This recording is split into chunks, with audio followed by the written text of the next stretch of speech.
டெஸ்டிங்கிறது ஒரு மெயின் ரோலாக இருக்குது. ஓகேங்களா? எதுக்காக டெஸ்டிங்? குவாலிட்டி பார்க்கறது. ஓகேங்களா? இந்த ப்ராடக்ட் வந்து சேஃப்டியானதாக இருக்கா, குவாலிட்டியானதாக இருக்கா, அதே மாதிரி நம்பகத்தன்மையாக இருக்கா, ரிலையபிலிட்டியாக இருக்கா அப்படிங்கிறத பார்க்குறது அந்த ஸ்டாண்டர்ட்ஸோட இன்டென்ஷன். ஓகேங்களா? ஏன் நம்ம ஒரு ஸ்டாண்டர்டை ஃபாலோ பண்ணுறோம், இல்லை ஒரு அந்த டெஸ்டிங் மெத்தடை ஃபாலோ பண்ணுறோம் அப்படின்னா to ensure the product quality, safety and reliability. ஓகேங்களா? ஸோ இதுக்காக தான் நம்ம என்ன ஃபாலோ பண்ணுறோம்னா BIS ஸ்டாண்டர்ட்ஸை ஃபாலோ பண்ணுறோம். BISனா என்ன? BISங்கிறது ஒரு நேஷனல் ஸ்டாண்டர்ட் பாடி. ஓகேங்களா? இந்தியாவில் இருக்கிற அனைத்து பொருட்களுக்கும் ஒரு ரெகக்னைஸ் பண்ணுற ஒரு நேஷனல் ஸ்டாண்டர்ட் பாடி தான் BISன்னு சொல்லுவாங்க, பியூரோ ஆஃப் இந்தியன் ஸ்டாண்டர்ட்ஸ். ஓகேங்களா? சொல்லுங்க, BISனா என்ன? Bureau of Indian standards. நீங்கள் இந்த BIS ஃபார்மாட்லாம் நம்ம கோல்டுக்கு பார்த்துட்டு பார்த்தீங்களா? இந்த BIS represent the standard codification. ஓகேங்களா? Bureau of Indian standards. யாராச்சும் நோட் எடுத்துருக்கீங்களா? நோட்ஸ் இல்லையா? ஓகே, நம்ம UPVC ப்ரொஃபைலுக்கு எந்த ஸ்டாண்டர்ட் ஃபாலோ பண்ணுறோம் அப்படின்னா IS 17953 அப்படிங்கிற ஒரு ஸ்டாண்டர்ட். ஓகேங்களா? IS 17953 அப்படிங்கிற ஒரு ஸ்டாண்டர்ட் ஃபாலோ பண்ணுறோம். இந்த ஸ்டாண்டர்ட் BIS ஆல 2023 அப்போ பப்ளிஷ் பண்ணாங்க. ஓகேங்களா? அதுக்கு முன்னாடி வரைக்கும் நம்ம யூரோப்பியன் ஸ்டாண்டர்ட் தான் ஃபாலோ பண்ணிட்டு இருந்தோம். அது வந்து யூரோப்பியன் ரீஜியனில் ஃபாலோ பண்ணுற அந்த ஒரு ஸ்டாண்டர்ட். அது குளோபல் லெவலில் ரெக்கமெண்டட் ஸ்டாண்டர்ட். ஓகேங்களா? அந்த ஸ்டாண்டர்ட் கோட் பார்த்தீங்கன்னா EN 12608 அப்படிங்கிற ஒரு ஸ்டாண்டர்ட். ஓகேங்களா? இந்த EN 12608 படி நம்ம வந்து குளோபல் டாப் நாட்ச் இன்ஸ்டிடியூஷன் சொல்லப்படுற SKZ Germany, BSA UK and IFT Germany, இந்த டாப் நாட்ச் லெபரட்டரியில் வந்து நம்ம ப்ராடக்ட் வந்து டெஸ்ட் பண்ணி சர்டிஃபைடு வாங்கியிருக்கோம். ஓகேங்களா?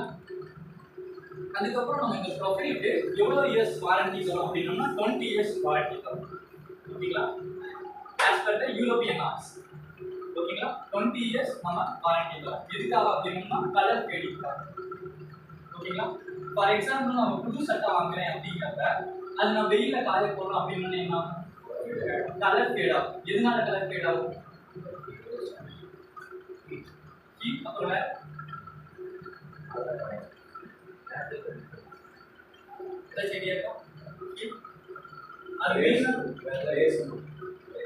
yes, radiation. Okay, due to the radiation the discoloration will happen on the product. ஓகேங்களா? எந்த ஒரு ப்ராடக்டா இருந்தாலும் ஏன் அந்த மாதிரி டிஸ்கலர் ஆகுது, ஏன் அந்த கலர் ஃபேடிங் ஆகுதுன்னா due to the UV radiation. ஓகேங்களா? இப்போ நம்ம இந்த விண்டோஸ் அண்ட் டோர்ஸ் வந்து அவுட் சைட் பில்டிங்ல வந்து இன்ஸ்டால் பண்றோம் அப்படின்னா it will continuously exposed on the UV radiation. In that time it will withstand the UV radiation, then only இதுல வந்து கலர் ஃபேடிங் ஆகாது. ஓகேங்களா?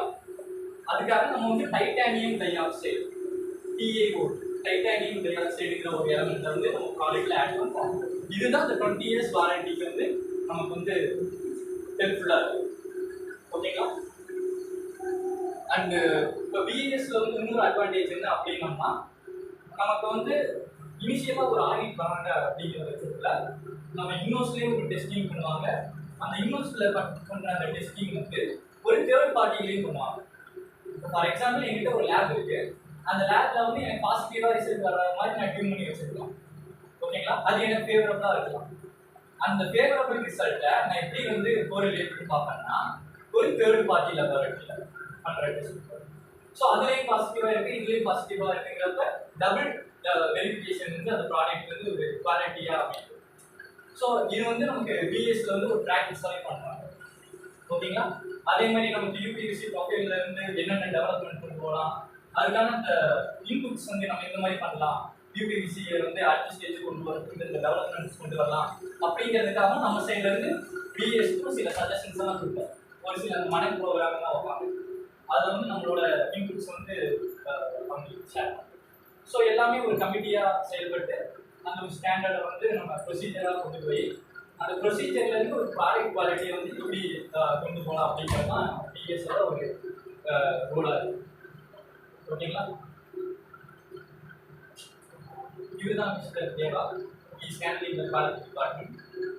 நெக்ஸ்ட் பார்த்தீங்கன்னா இது உங்களுக்கு வந்து பிளான்ட்ல வந்து என்னென்ன எக்ஸ்பிரஷன் ப்ராசஸ் நடக்குது நான் ஓவராக சொல்லிட்டேன் என்னென்ன ப்ராசஸ்